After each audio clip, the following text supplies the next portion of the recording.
Usiache kuomba, uwe na furaha ya kudumu.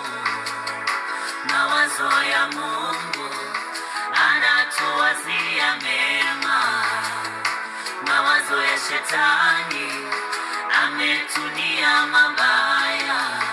Usisahau kuomba, uwe na amani ya kudumu.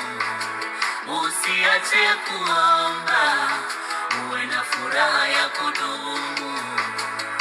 Mawazo ya Mungu anatuwazia mema, mawazo ya shetani ametunia mabaya.